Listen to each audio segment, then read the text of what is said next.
Welcome everybody, welcome back to Homestead Heart. And as you can see, I'm cleaning out this chicken brooder today.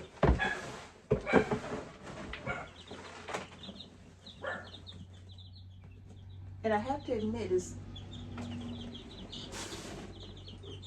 it's not that bad.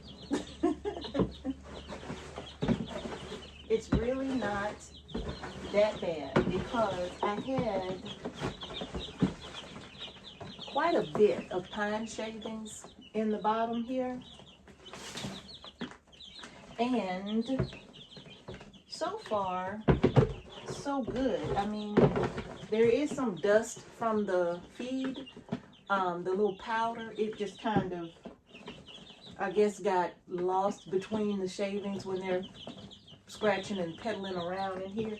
So it kind of got lost, but all I'm doing is just trying to get the larger pieces out, which I've done.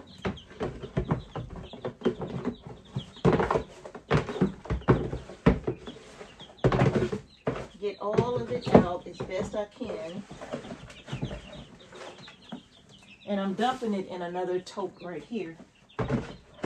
So all I'm going to do really is just take these shavings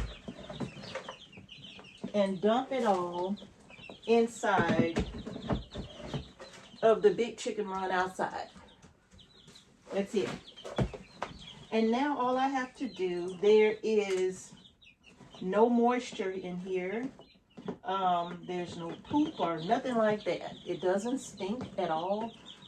Actually, I remember saying that I was going to change this out every 3 to 4 days, but because the chicks were so young and so small, I didn't have to do that. These babies are officially 7 days old. Today is Wednesday. This video probably won't come out till the following day, but today is Wednesday, May. I'll post it down there somewhere. But they are officially 1 week on the homestead. So they've been here now 7 days, and probably with 2 days of travel, they're about 9, maybe 10 days old at the most. So I'm gonna dump the shavings back in here, and then I'm gonna show you what these babies are looking like, and I'm gonna give you the update on how they're doing. But first, I'm gonna move this out the way. This is what I took out, and it's not in the worst condition. It's not. It's not in the worst condition, okay? And I got my other shavings right here. 5-gallon bucket. I'm just gonna dump these all back in here, the whole bucket. Oops, and that's it.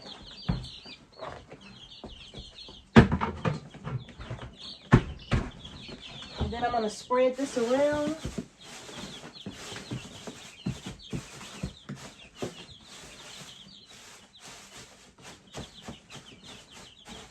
Nice thick layer of pine shavings.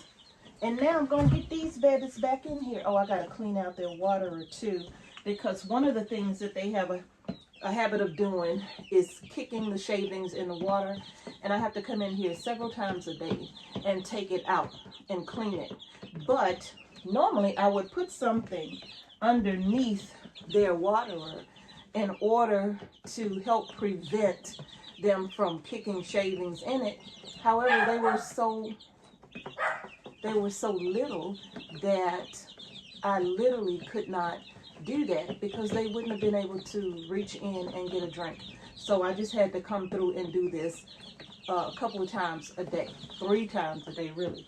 Morning, afternoon, and then at night I would fill it back up. You know, I would give them fresh water at night. So let's have a look at our babies. Do y'all see how much they have grown in 7 days? Look.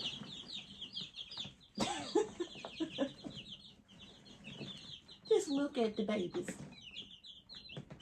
Look at how much they have grown in just 7 days. They grow so fast. Look at him. I believe this is a rooster. Look at how huge this bird is. You can't tell me this is not a rooster. He's huge, right? 7 to 9 days old. Look at how big he is. You are adorable. All right, let's get y'all back in. Oh.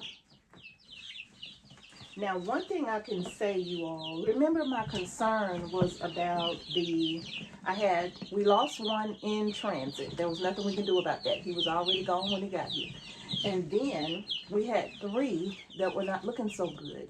And I did an update on that the following day to kind of show you that one that we did lose, right?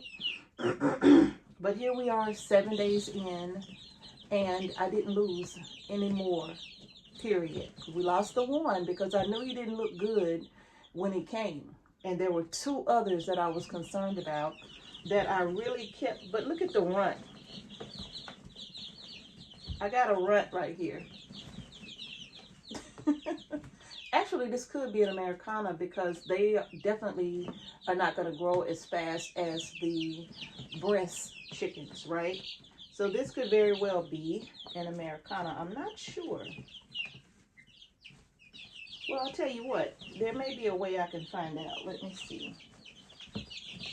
Come on, little one. You too.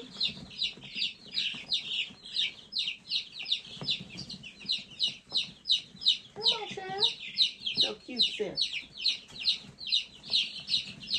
Let's get y'all back in here. The other 2 that weren't looking so good, I kept a very, very close watch on these babies for the first few days. I kept a very close watch on them because I wanted to make sure that the 2 that were not looking so good were eating and drinking. And actually that following day, I did have to come out here and literally give them the water, right? I had to literally put their beak in the water.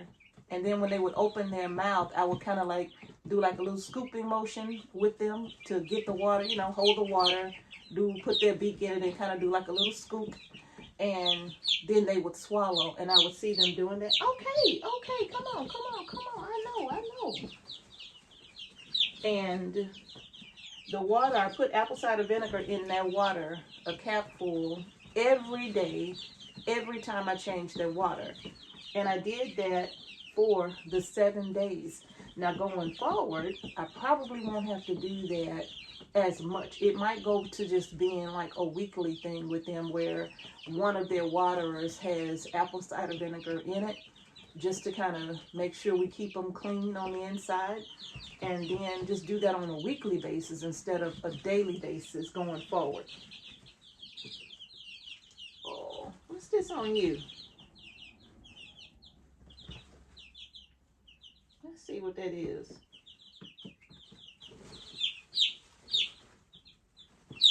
All right. And also, you all, none of them, 7 days old, none of them have pasty butt, right? That apple cider vinegar kind of helps with that, okay? The apple cider vinegar in their water kind of helps with that. None of them have pasty butt. And pasty butt is something that they are prone to getting within the first couple of weeks, right? Normally after like when they start approaching like 3 weeks old, you don't have to worry about that anymore. But the first couple of weeks, pasty butt is something that they could end up getting. And so while I'll put apple cider vinegar in their water every few days or so, it won't be a daily thing anymore. Because I think we're just about past that pasty butt phase. And I think they're going to be just fine. And if I notice slightly that they're having issues with pasty butt, I'll go back to giving them the ACV every day until that danger has passed. Okay, come on. You loud, child, you loud. Let's get y'all out of here. Come on, little itty bitty.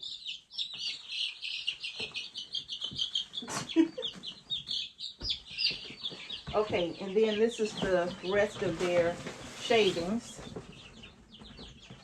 Just dump back in there.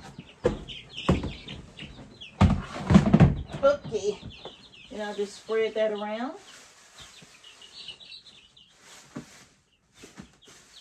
Now also, can I come on this side? Can I come on this side? Is y'all going over there? All I want to do is just move some shavings over here. I just want to move some shavings over here. Make it even.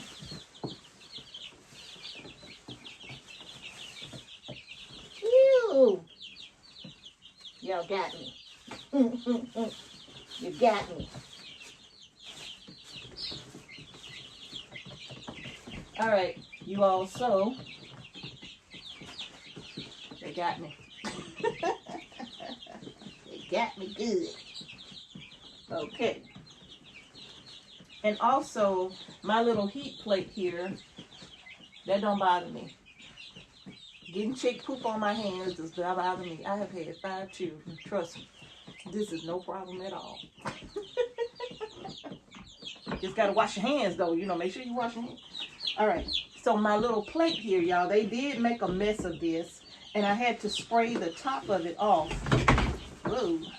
Had to spray the top of it off to wipe this bad boy down. Because, yeah, they really got this dirty on the top. Oops. From jumping on it. All right, let me take the legs off. Well, I got 2 legs off. That'll do. So, the top of it is really nasty. And I sprayed it with some cleaner. And now I'm just cleaning it off. Getting the poop out of all of the cracks and crevices here, because I want to keep this thing clean.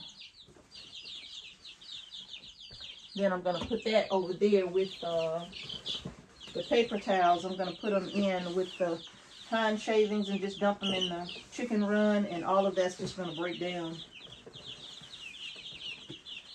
It's all going to fall to pieces.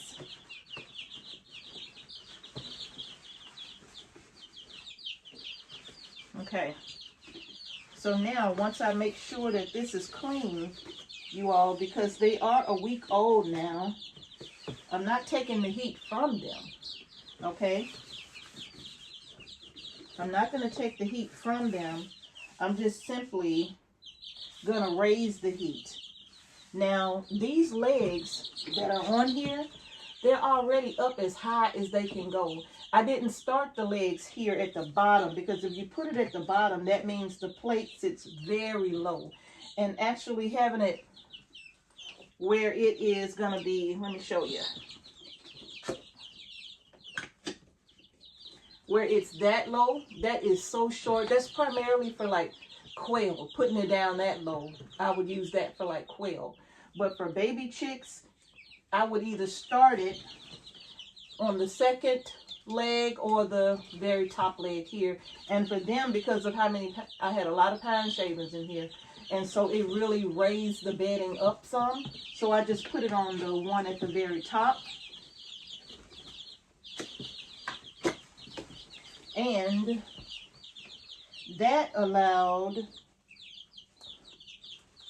them to be close to that heat plate as well, okay?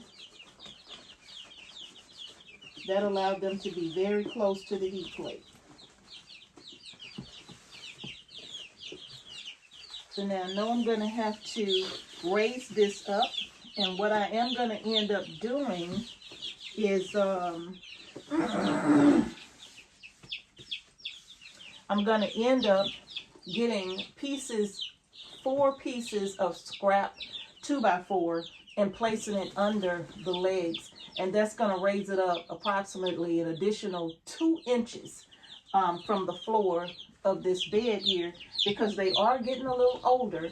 And so now the plate doesn't have to be literally right on top of them, right? I can raise it up just a little higher, which is going to allow for them to start adjusting to the temperature change. Okay? And I'll keep it like that for the remainder of the time that they're in here. I'll have it raised like that because they're growing fast, right? And what I'll do during the day, as the temperatures warm up, I'll turn the brooder off as the temperatures get warm, but that's going to be later down the road. I'll turn the brooder off in the day because it's going to be warm outside. This room is going to be very warm in the daytime, in the heat of the day. And then at night, I'll just turn it back on so that when the nights are cooler, they won't cool down in here. So you have to make adjustments as they grow, and of course, according to your outside temperature. And in just a couple of weeks, they'll be just about ready to head on outside because they'll be a little bit bigger. So now I'm going to pop this baby back in. Excuse me, may I come through? May I? Thank you very much. Move your little son out the way. All right. And then I'm just gonna plug this back up. Oh.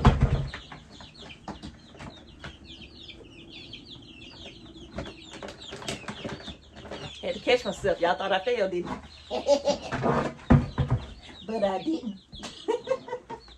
And now I'm gonna, that's on. Just turn that back on. Move that closer to the back. And then I'm going to, I have to clean out their waterer and bring their feeder back.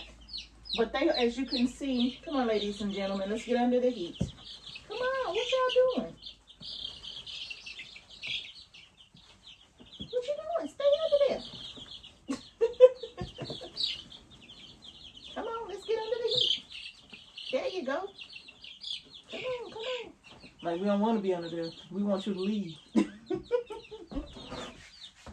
But that is really it. The update on the chicks are doing well. I wish I could do a chick daily, but I just can't. I have so much to do. I just don't do it every day.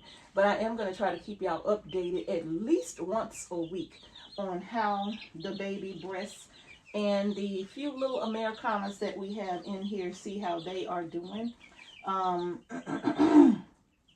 It's so far so good, you all.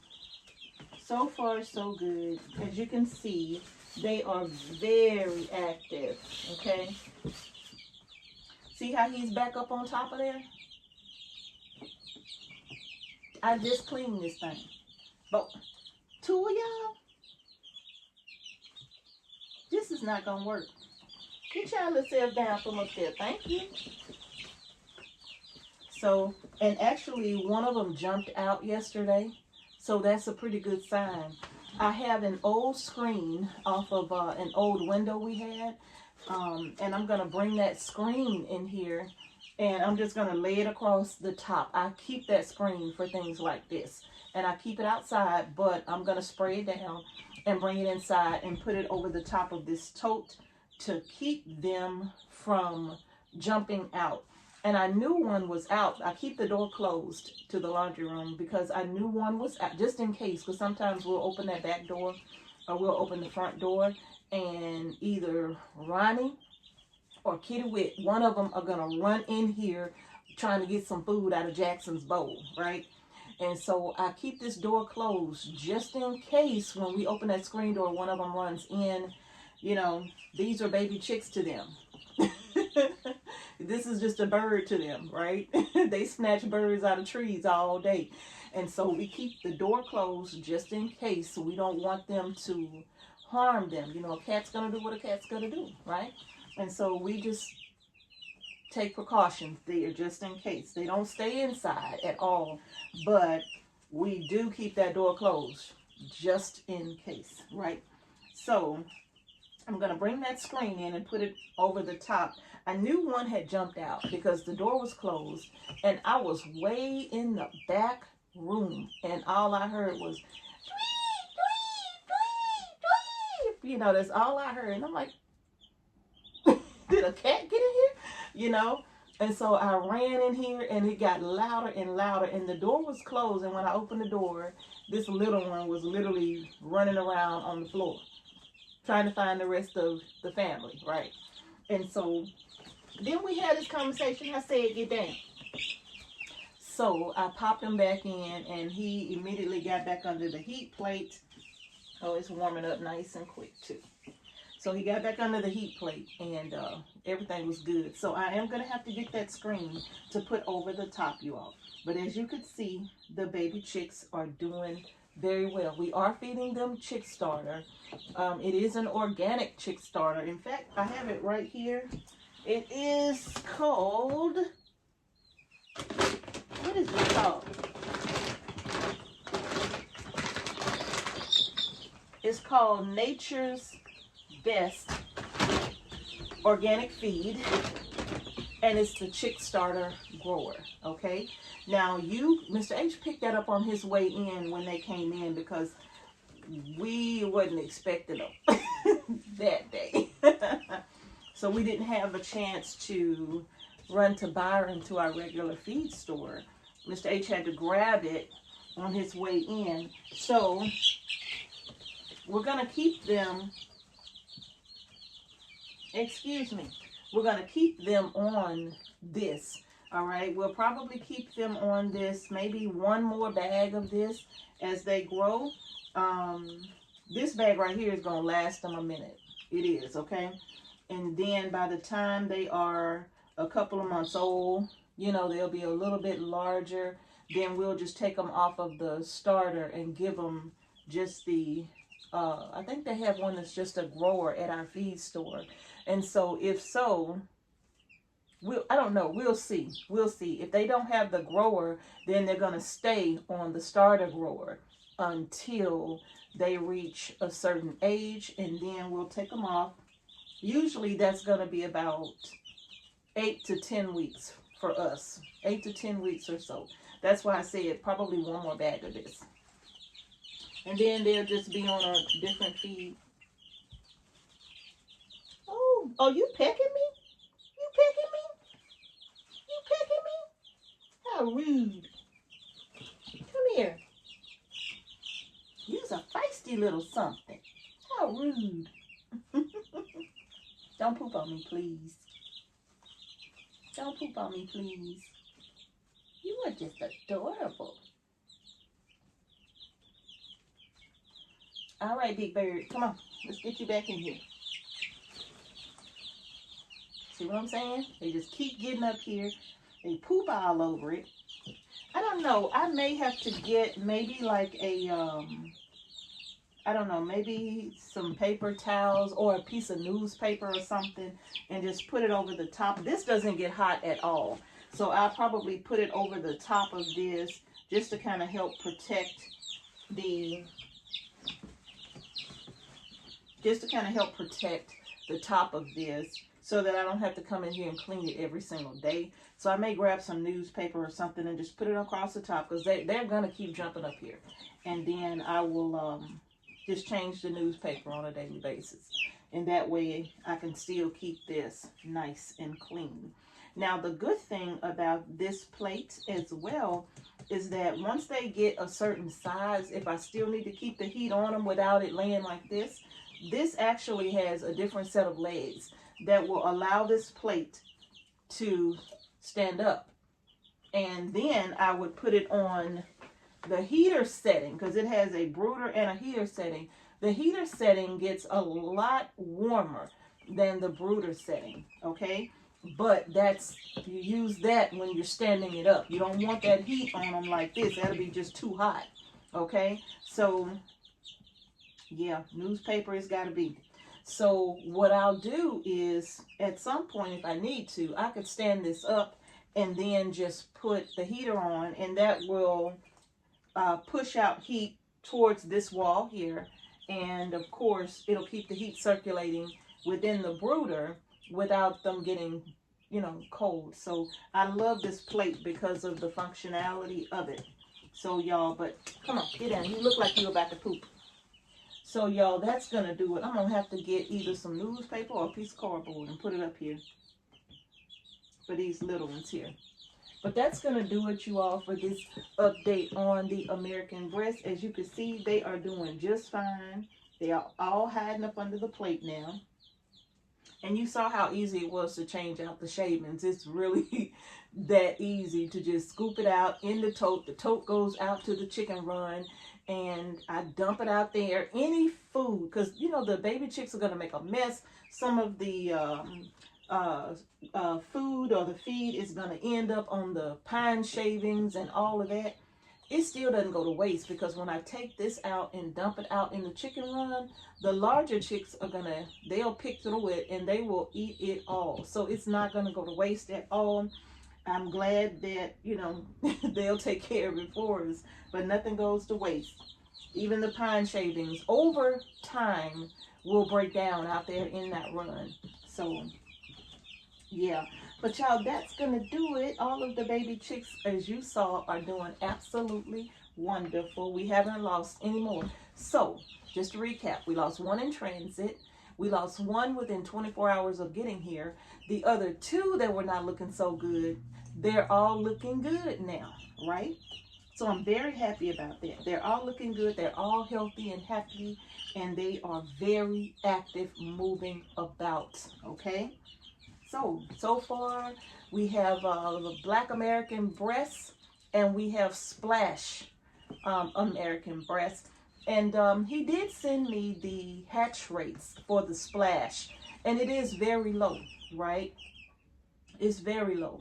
So I'm not really sure, like, what we're gonna do about that, right? Yeah, I'm not really sure what we're gonna do about that, because, you know, the whole purpose for having them is to be able to hatch out the eggs and to be able to, you know, keep it going so that we can raise our own meat birds, right? So the older they get, we'll be able to really see the color come in and know exactly what we have by looking at them, because you'll be able to tell, you know, once they get just a little bit older, you'll be able to tell exactly what you have, you know. So I'm not really sure. We'll see. We'll make some decisions when the time comes as to how we're going to proceed, and of course we'll keep you all posted on that. So, but that's gonna do it, you all. I'm gonna get some cardboard on here because I don't want them messing up my plate again. Okay, it's nice and warm now, so everybody ought to be okay. It was another cool morning today, and man, my little melons, I may show you all the melon patch. My little melons are not happy. My little melons are not happy. But y'all, that's gonna do it for this video. I just wanted to give y'all an update. Y'all see how they all bundle. They are kind of cool because I've had them in that tote, but they'll warm up there fairly quickly. They'll be okay. Gotta get them cleaned up. They can't stay in a mess. Now, I'm gonna say this one last thing. So it's been a week since I cleaned it out. From the time I got them in, this was my first time cleaning it out because they were so small. But because they are larger, eating more, drinking more, pooping more, I will not be able to wait 7 days to clean this thing out.